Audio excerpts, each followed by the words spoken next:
Welcome back to my second ever long format Darktide build guide video, guys. Today we're going to be going over the Zealot Dagger Crit Bleed build. This is a classic Zealot build that's been around ever since the game basically has came out at this point. Very popular, very powerful, very maneuverable. So you're getting a lot of damage and a lot of movement speed.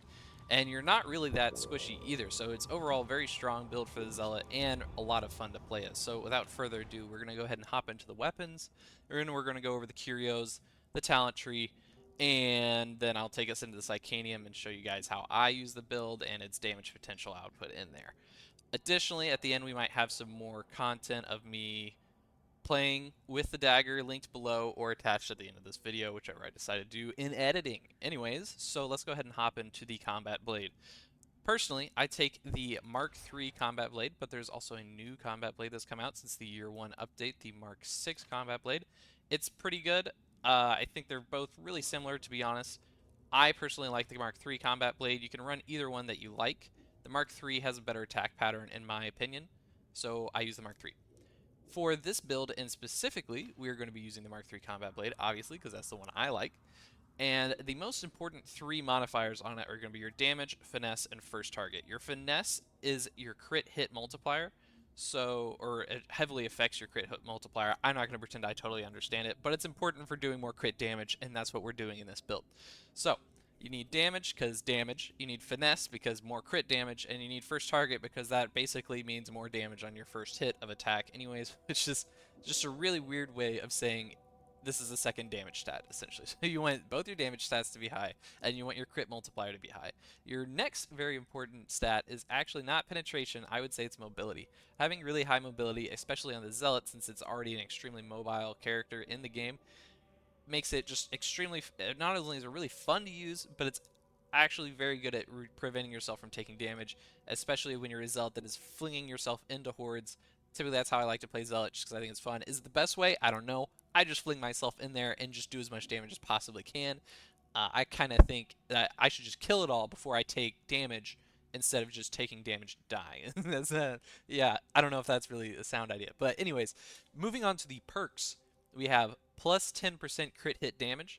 I take this personally because we're building up the Zealot's crit blessings and perk ability, whatever it is in the talent tree, and so you're going to be doing plus 10% damage. You could say, oh, you should really take flak armor or something here instead in the perks, which you could also take out unarmored enemies and do flak armor instead. But I like melee crit hit damage for my first perk, and that's because that is 10% more damage to every enemy in the game. Monstrosity, flak armored enemy, carapace armored enemy. That is 10% more damage to all of them if I have this perk active. If I hit a crit hit attack. So I like to have that guaranteed plus 10% damage across all enemies on a crit hit instead of just plus 25% damage on one type of enemy type. And that brings us down to our perk number 2, the unarmored enemies. I personally take the unarmed enemy damage because it allows me to get through hordes of smaller enemies and adds faster and really knock them out and get them out of the way. But for this build, you can really run whatever you'd like to do, and I think it would actually be really interesting to run this a maybe 10% weak spot damage, so that way if you're hitting a crit weak spot, you're doing plus 10% crit hit damage and plus 10% headshot damage, and you can do that to any enemy in the game. I personally am running unarmored enemies, and it's locked on this blade, so I can't really play with other things, unfortunately, thanks Darktide.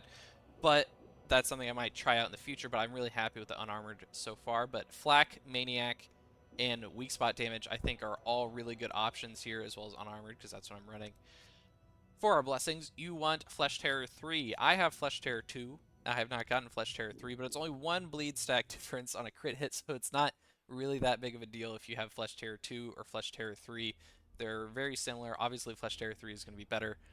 And then you have Lacerate 3 for plus 3 bleed stacks on non-weak spot hits. So that might change your mind about running the weak spot damage on the perk, because you really want to stack weak spot body shots on non-weak spot hits to get these plus 3 bleed stacks. So that's personally one of the reasons why I would not run weak spot damage. But there are worlds where there are lots of knife builds. There are a lot of viable and fun knife builds. I'm going to be making some more videos on those in the future that I'll go over the knife, because there's actually a lot of interesting different ways that you can run the knife. And on that note, thank you everybody for subscribing and everything. So I've gotten like 40 subscribers from my first 2 YouTube videos ever on the channel. And well, no, there's a history of the channel, but I won't get into that. But thank you for everybody for subscribing. We're doing very well, short, for what I expected. So now we'll move on to our bolter. I take the bolter. Lots of other people will take the revolver. The revolver currently is extremely meta. People take Crucian Roulette, Trick Shot on the revolver. They take all kinds of things. Let me find one of the good revolvers. Not that one. Sustained Fire, Crucian Roulette are two of the main blessings. And there's one other, if I can find it for you guys. It doesn't want to show up because I'm recording a video, so it's like, we're going to ruin your recording. Where is it? Well, this is awkward. It's at the top. Oh, wow. Okay. Anyways, we got a hand cannon, 50% rending on crit hit. People really like to run this perk, and then for your second one, you can run anything you want. I take Maniac and Carapace armor on my revolver. That way I can chew through the bigger guys that my dagger might suffer with. That way we have a more rounded out build. And you have to take hand cannon because it gives you a lot of rending on these armored targets, so that makes your life a lot easier.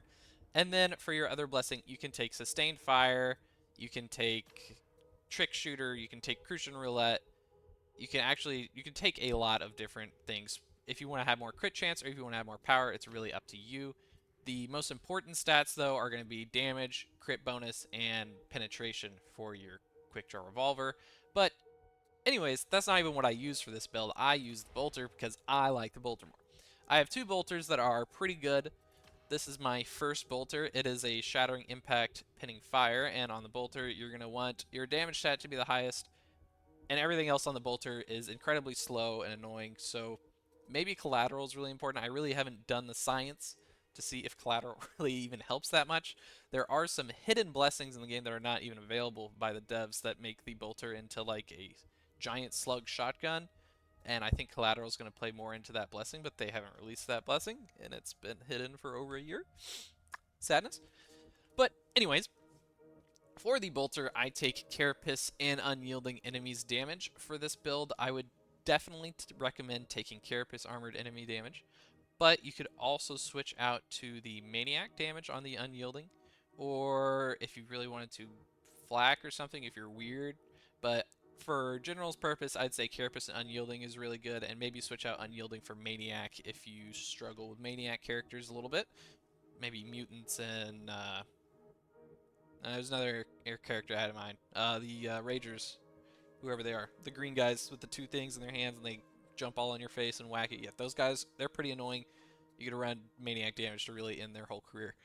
And then for the blessings, you have to take Shattering Impact or something that gives rending on your bolter. I take Shattering Impact. I think it's the best one. I'm not sure what the other blessings are for the bolter. I use Shattering Impact because I think it's the best one. And it worked really well. Then we have Pinning Fire on this one. It gives 5% power for every enemy you stagger. That is pretty good, especially if you're shooting it within hordes. But also, instead of Pinning Fire, you can take... That's also Pinning Fire. This one. Cavalcade. Cavalcade's very good. It increases your crit chance. Ooh. Crit chance for every 10% of the magazine spent during continuous fire. That is a pretty solid thing to take. You definitely notice those crit chances when they pop up, and I would say this is honestly the build I would technically run for it, and that's why it's equipped in my class. But yeah, unyielding damage 20%, perfect, because unyielding damage is not as critical as Carapace armor damage.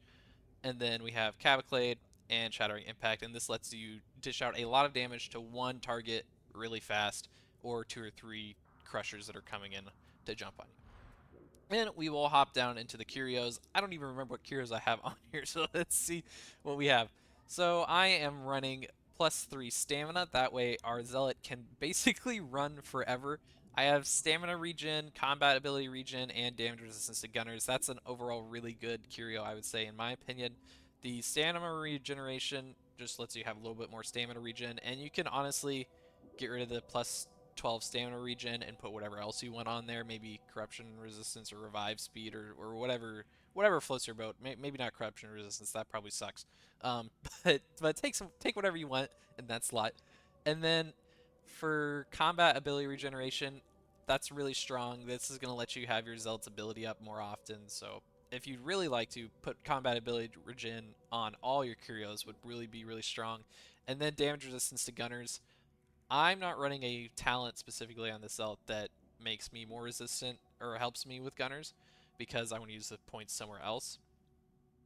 But having damage resistance gunners is always good, and they're really it's the only damage resistance I find that actually makes a difference in the game. And then moving on to our second one, I run +1 wound because I need a skill crutch because I suck. Just kidding, I don't think I suck, but using 1 wound is nice. I find I die out less because I have 1 more wound. That's how wounds work. But in the event that you're a Giga Chad and you don't need 1 more wound, you could take another plus health. I personally, or plus toughness. Probably for this build, I would do a plus toughness and a plus health Curio. So you have a stamina, a plus wound, or a plus health, and a plus toughness. So this is whatever. Anyways, you have a plus health and a plus toughness wound.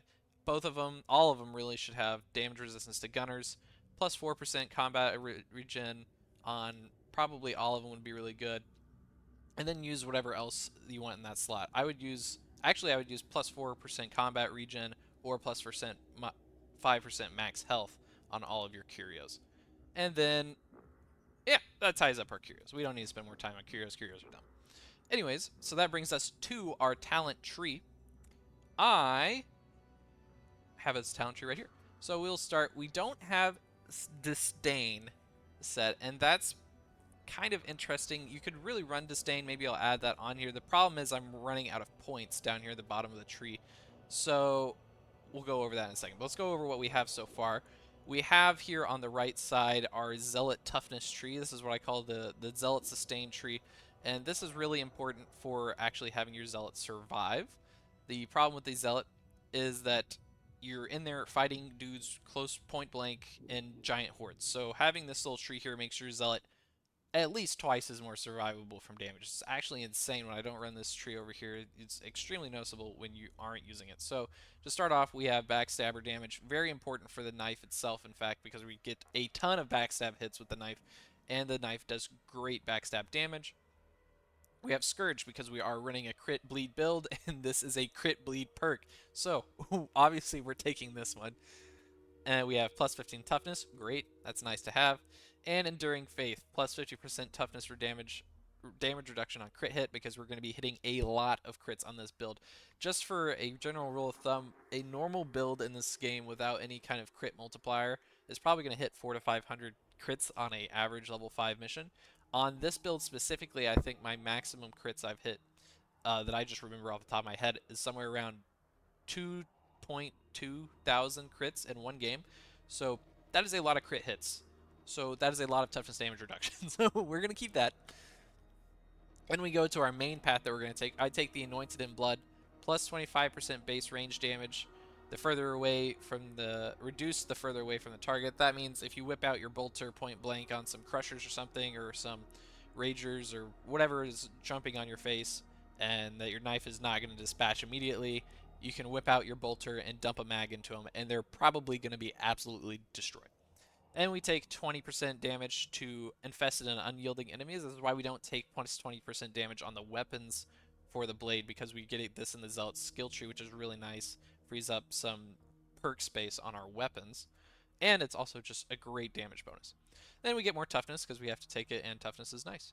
I take the plus 25% heal on damage. You can take this one, if the Voice of Terra, if you'd like instead. For this build specifically, I wouldn't do that because that's range kill, and we're really not doing much range damage on this build. So Restoring Faith is definitely the one I would take.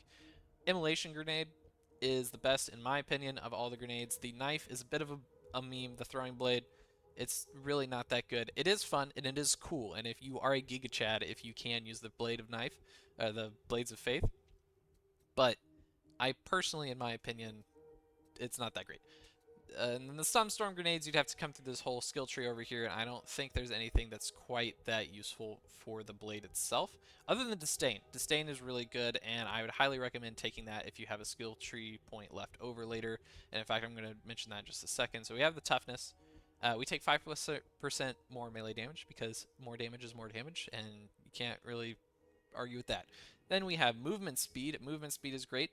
And this is where I would take off a point. So Duelist is really good. It gives you plus 50% weak spot and plus 50% crit hit damage for 3 seconds on a successful dodge. On this build, you are dodging a lot, and you're doing a lot of crit hits, and you can hit as many weak spots as you want if you aim for them. It's quite easy to hit weak spots as well. So you could take Duelist off here and slap it on Disdain.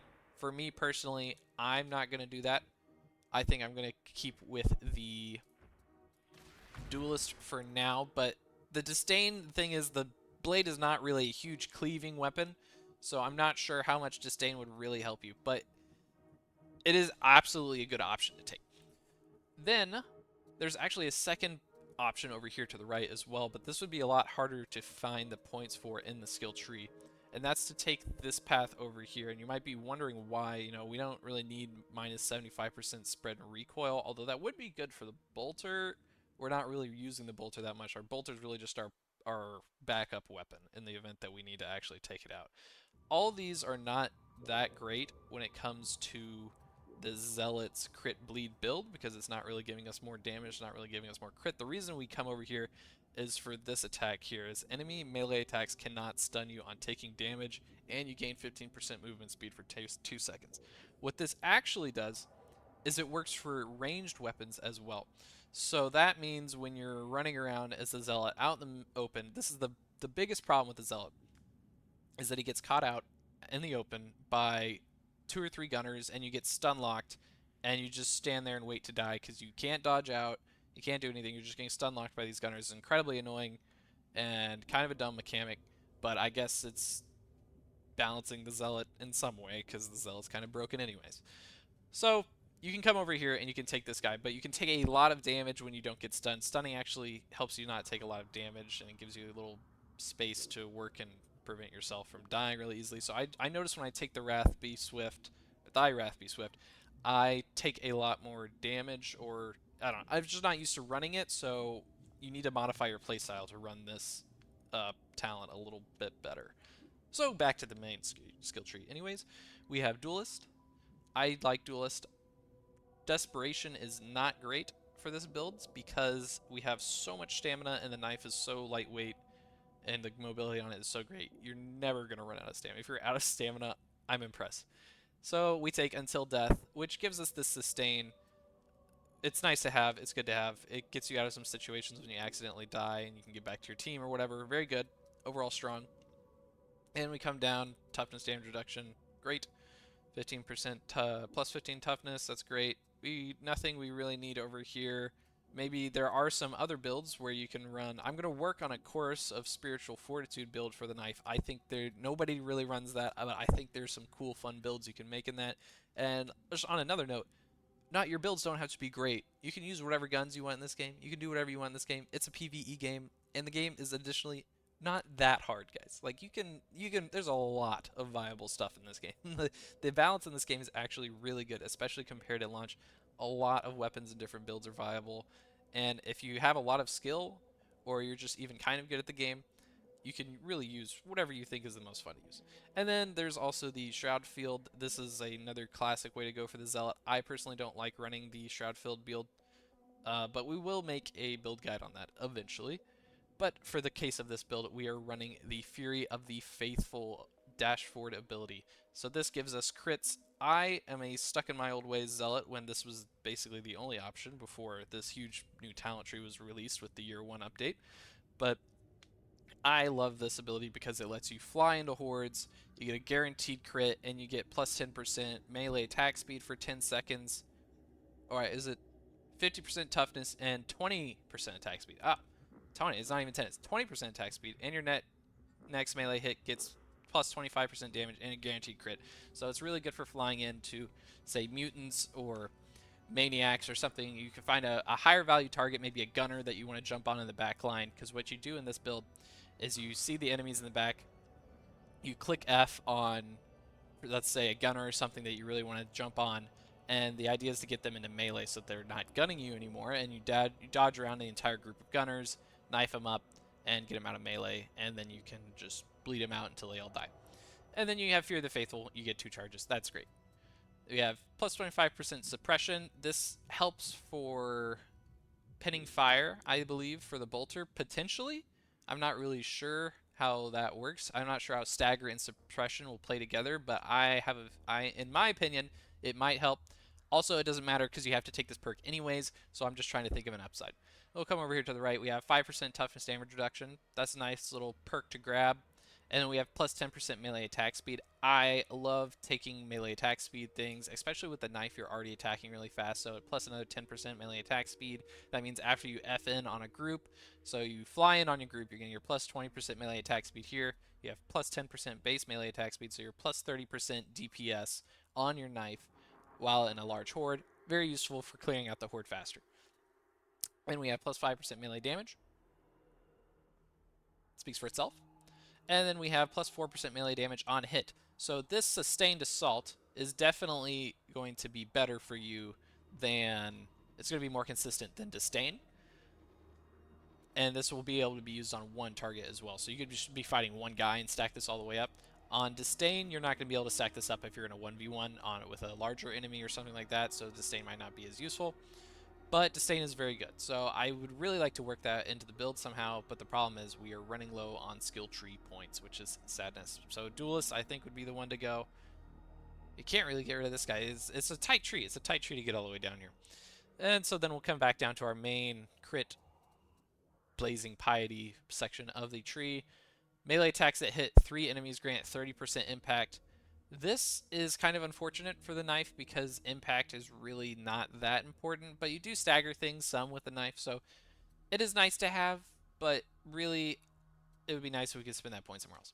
Then we have plus 5% movement speed, very useful. If you like the Master's Retribution, I find this actually very useful. If you don't get hit very often, this is very useful for just keeping a whole horde off you if you accidentally get hit. And it also gives you space to dodge out of a horde if you're getting overran by a horde. A lot of the times you'll F into a horde, you'll fly in there, you'll be doing a lot of damage, and you'll find that you're not actually dodging out or something because you're getting body blocked or something like that in a very large horde. This, if you get hit, will push all of them back, and then you can dodge out pretty easily, actually, which is pretty nice. But for the purpose of this build, crit hits reduce combat ability regeneration by 1.5 seconds. To me, in my opinion, that's a skill crutch, and I try to avoid using skill crutches because I think I personally should just play better. So I take Invocation of Death because this just lets me spam the F a lot more, and that's really fun. And when you're low on toughness as well, that's when you should use your F. The F is not just to fly in on groups of enemies. If you notice your toughness breaks, you can click F, and your... what's it called? I always forget. The Fury of Your Faithful, you'll get a 50% toughness regen. Instantaneous, that's nice. And you can also use it to quickly move to another area of the map. You can fly over to an enemy that's in a safe area. You can just click F in any general direction, and you'll do a little dash over there. It's good for getting out of bad situations, and it's also good for throwing yourself into dangerous situations. And then we have Blazing Piety. This is just the standard, give me tons of crit chance, give me more crit chance, and then give me more crit chance. So we just take those to get more crit chance, and overall you're building up a ton of crit chance on the knife. So let's go ahead and hop into the Psykhanium. Okay guys, so now that we are in the Psykhanium, we're going to take a look at how this build does fighting enemies. So the first thing I would say is that using this build, it's really important to dodge around and not spend all your time just fighting against one group of enemies. You don't want to walk up to an enemy and only hit him until he dies. You had to hit him 4 times, but that's not the point of the bleed build, is that you don't actually have to do that. So with the bleed build, you'll have a huge horde like these guys, or these guys come running out at you, the poxwalkers, or what are these guys even called? I don't know. The ads. I call them ads. And you're going to hit them probably twice is all you really have to hit them. And then they're going to bleed out. So you can hit a guy twice, dodge on to the next guy, dodge on to the next part of the horde, dodge on to the next part of the horde, dodge on to the next part of the horde, and the horde will keep dying behind you. The next part of this is actually getting Blazing Piety up. Once you have Blazing Piety up, you're actually going to be doing a ton more damage. As you can see, this guy's going to bleed out.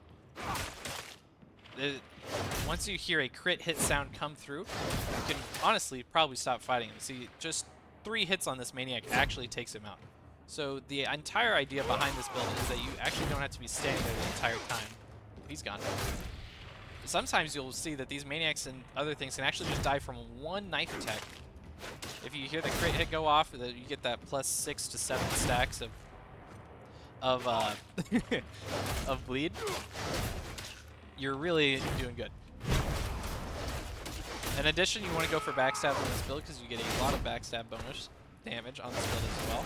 Carapace armored enemies, you're going to notice you struggle with a little bit on the knife.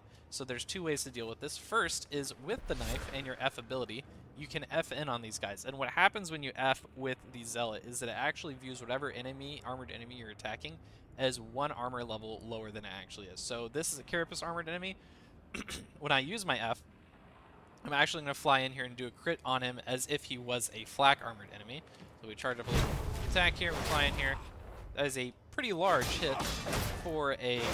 Oh, maybe that wasn't great. I had already done some damage. We'll reset him. Fly in here. We get 1,000 damage. So if we hit just a normal crit, there's a little less damage. As you can see, fighting the Carapace armored enemies with the knife, though, is still not preferred, even if you can use the guaranteed crit on them, but that is something you have in your toolbox. What is the best, though, is just to whip out the bolter and absolutely delete it. And that solves your problem. So that's the purpose of the bolter. That's why we're bringing it in the build.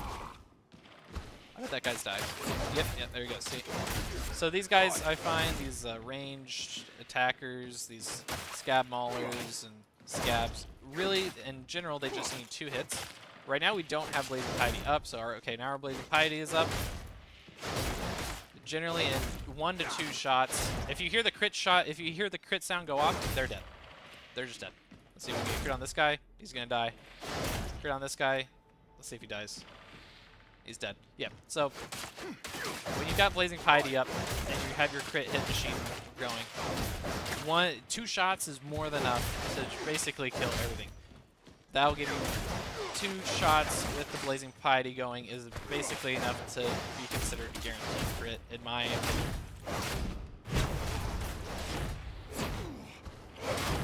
As you can see, this is the knife. Doing a lot of damage to your enemies extremely quickly. And there he goes. As well, there is a push attack people really like to use because it's a very strong push attack. It does a lot of damage. So if you're hitting a crit on this as well, you're absolutely killing something. So you can run in, you can do a push attack on somebody, and leave. We're out of stamina.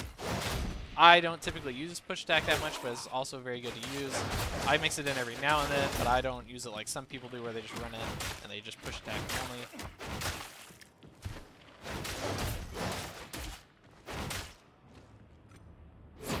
Yep. Alrighty. Well, thank you guys for watching. I hope you guys are having a great day. This is the Dagger Bleed build, and I hope you guys enjoy your Dagger.